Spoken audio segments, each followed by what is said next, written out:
गीता के 40 अनमोल विचार जिससे आपकी पूरी लाइफ बदल जाएगी। वक्त कभी भी एक जैसा नहीं रहता है, उन्हें रोना भी पड़ता है जो बेवजह दूसरों को रुलाते हैं।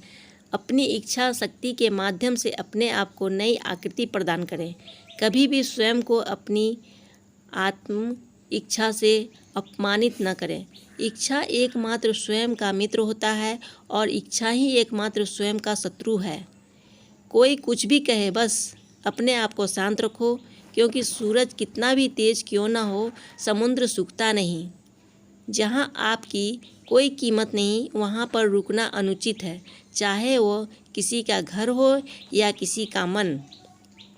जब कोई हाथ और साथ दोनों ही छोड़ देता है, तब कुदरत कोई ना कोई उंगली पकड़ने वाला भेज देता है। उन्हीं का नाम कान्हा है। जो मन को नियंत्रित नहीं करते हैं, उनके लिए वह शत्रु के समान कार्य करता है। हे अर्जुन, व्यक्ति जो चाहे बन सकता है यदि वह विश्वास के साथ इच्छित वस्तु पर लगातार चिंतन करे। सिर्फ दुनिया के सामने जीतने वाला ही विजेता नहीं होता है, बल्कि किन रिश्तों के सामने कब और कहाँ पर हारना है यह जानने वाला भी विजेता होता है। जो लोग बुद्धि को छोड़ भावनाओं में बह जाते हैं, उन्हें हर कोई मूर्ख बना सकता है। वक्त से पहले मिली चीज़ें अपना मूल्य खो देती है और वक्त के बाद मिली चीज़ें अपना महत्व। मनुष्य को अपने कर्मों के संभावित परिणामों से प्राप्त होने वाली विजय या पराजय, लाभ या हानि, प्रसन्नता या दुख इत्यादि के बारे में सोचकर चिंता से ग्रसित नहीं होना चाहिए। आत्मा पुराने शरीर को वैसे ही छोड़ देती है जैसे मनुष्य पुराने कपड़ों को उतार कर नए कपड़े धारण कर लेता है। जैसे जल में तैरती नाव को तूफान उसे अपने लक्ष्य की ओर ले जाता है, ठीक वैसे ही इंद्रिय सुख मनुष्य को गलत रास्ते की ओर ले जाते हैं। आपका विश्वास एक पर्वत को भी खिसका सकता है, लेकिन आपका मन का संदेह दूसरा पर्वत खड़ा कर सकता है। हमारा खुद का विश्वास होना बहुत ही ज़रूरी है, क्योंकि हम अपने रास्ते पर खुद चलते हैं। अपनी पीड़ा के लिए संसार को दोष मत दीजिए, अपने मन को समझाओ।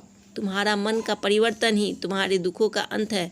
खुद को कमज़ोर नहीं करना समझना चाहिए। अगर आप गिरते हो तो उठने का प्रयास करो, लड़ो, पूरी निष्ठा से अपना कर्तव्य कर्म निभाओ, बाकी सब कुछ मुझ पर छोड़ दो।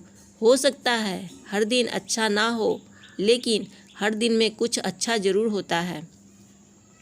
धैर्य रखिए। कभी कभी आपको जीवन में सबसे अच्छा पाने के लिए सबसे बुरे दौर से गुजरना पड़ता है। रोना बंद करो और अपनी तकलीफ़ों से खुद लड़ना सीखो, क्योंकि साथ देने वाले भी शमशान से आगे नहीं जाते। समय जब न्याय करता है तब गवाहों की आवश्यकता नहीं पड़ती है। एक उपहार तभी असली और पवित्र है जब वह हृदय से किसी सही व्यक्ति को सही समय और सही जगह पर दिया जाए, और जब गिफ्ट देने वाला व्यक्ति दिल से उस गिफ्ट के बदले कुछ पाने की उम्मीद न रखता हो। सुंदरता आपके दृष्टिकोण में होती है। किसी को कीचड़ में खिला कमल भी लुभाता है और किसी को चांद में भी दाग नज़र आते हैं। हे अर्जुन, जो कोई भी जिस किसी के भी देवता की पूजा पूरे विश्वास के साथ करने की इच्छा रखता है, तब मैं उसका विश्वास उसी देवता में दृढ़ कर देता हूँ। उदय किसी का भी अचानक नहीं होता है। सूरज भी धीरे धीरे निकलता है और ऊपर उठता है। धैर्य और तपस्या जिसमें है, वही संसार को प्रकाशित कर सकता है। हे अर्जुन, स्वर्ग प्राप्त करने और वहाँ कई वर्षों तक वास करने का पश्चात एक असफल योगी का पुनः एक पवित्र और समृद्ध कुटुंब में जन्म होता है। हे अर्जुन, जो व्यक्ति अपने समान सर्वत्र सम देखता है, चाहे वह दुख हो या सुख हो, वह परम योगी माना जाता है।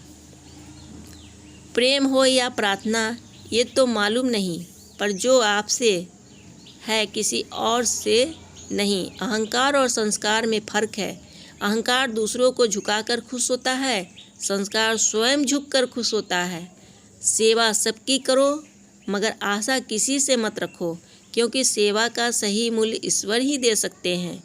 जब सत्य की असत्य से लड़ाई होगी तो सत्य अकेला खड़ा होगा और असत्य की फौज लंबी होगी, क्योंकि असत्य के पीछे मूर्खों का झुंड भी होगा। अकेले रहना तुम्हें यह भी सिखाता है कि वास्तव में तुम्हारे पास स्वयं के अलावा और कुछ भी नहीं है। जब परिवार के सदस्य अप्रिय लगने लगे और पराये अपने लगने लगे तो समझ लीजिए विनाश का समय आरंभ हो गया है। क्रोध आने पर चिल्लाने के लिए ताकत नहीं चाहिए, मगर क्रोध आने पर चुप रहने के लिए खूब ताकत चाहिए होती है। जो आपका है वो आपको मिलकर ही रहेगा, फिर चाहे उसे छीनने के लिए पूरी कायनात एक हो जाए।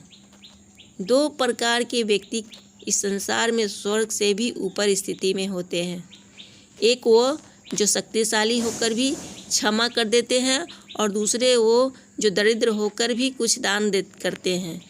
प्रेम शरीर या सुंदरता को देखकर नहीं होता है, प्रेम हृदय से होता है। जहाँ दो हृदय मिल जाए वहीं प्रेम जन्म लेता है। किसी भी व्यक्ति को अच्छे से जानने बिना दूसरे की बातों को सुनकर उसके प्रति कोई धारणा बना लेना मूर्खता है। अगर साफ नीयत से मांगा जाए तो ईश्वर नसीब से बढ़कर देता है। जब भी विनाश होने का प्रारंभ होता है, शुरुआत वाणी के संयम खोने से होती है। जीवन में सब कुछ खत्म होने जैसा कुछ भी नहीं होता है। हमेशा एक नई शुरुआत हमारा इंतज़ार कर रही होती है। जीवन में यदि खुश रहना है तो अधिक ध्यान उस चीज़ पर दें जो आपके पास है, उस पर नहीं जो दूसरों के पास है।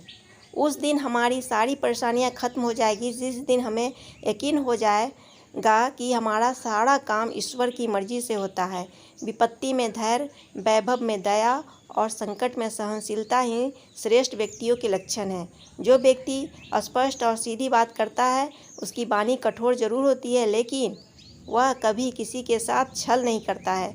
जो अच्छा लगे उसे ग्रहण करो, जो बुरा लगे उसका त्याग, और फिर चाहे वह विचार हो, कर्म हो या मनुष्य, बुराई बड़ी हो या छोटी, हमेशा विनाश का कारण बनती है। क्योंकि नाव में छेद छोटा हो या बड़ा, नाव को डुबा ही देता है। परिवार और समाज दोनों ही बर्बाद होने लगते हैं जब समझदार मौन और नासमझ बोलने लगते हैं। आप वापस नहीं जा सकते और शुरुआत को नहीं बदल सकते, लेकिन आप जहाँ हैं वहीं से शुरू कर सकते हैं और अंत में अवश्य बदल सकते हैं। जब उम्मीदें टूटने लगे, कोई रास्ता दिखाई न दे, तो एक बार भगवत गीता का शरण जरूर ले लेना। जय श्री कृष्णा। ऐसा ही वीडियो देखने के लिए हमारे चैनल को सब्सक्राइब करें। धन्यवाद।